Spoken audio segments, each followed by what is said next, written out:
it's Tabatha from Fresh Start Massage Therapy. I had a couple clients talk about wanting some information on back and hip tightness.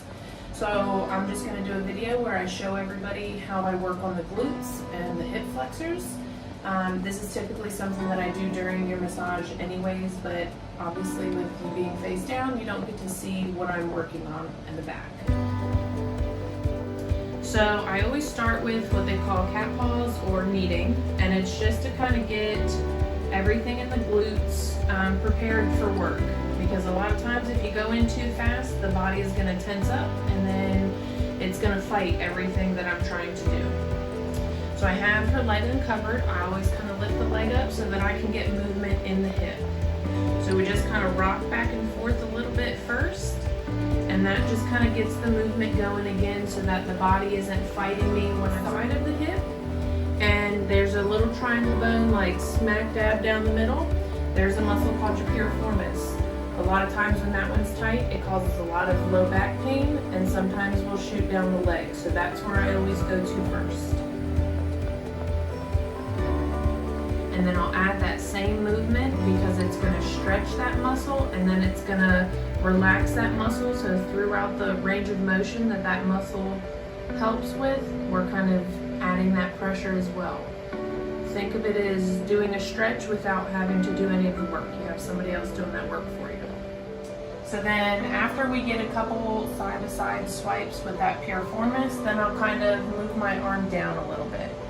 And on the side of the hip, you have a bony prominence that while you're rolling the leg side to side, it kind of comes closer to my elbow right here. And then as I come out with the leg, it goes further away. So I kind of just work my forearm around that, because if you press directly on it, it's going to be painful. That's going to get different angles of the glutes. It'll hit that piriformis muscle, and then it'll really help with loosening up all in the hips, which causes a lot of the low back pain.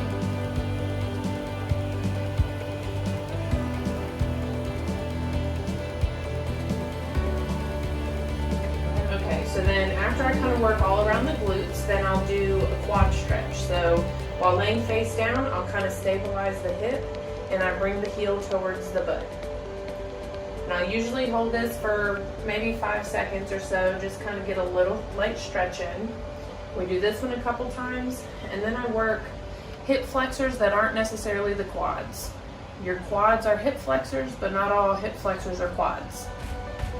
So then what I do is I put my hand under the knee, and my elbow rests right in the middle of the glutes. And then I just stand straight up, and that stretches those hip flexors out a little bit more. And the same thing, I hold that one for like 3 to 5 seconds just to kind of get that stretch in the front of the hips.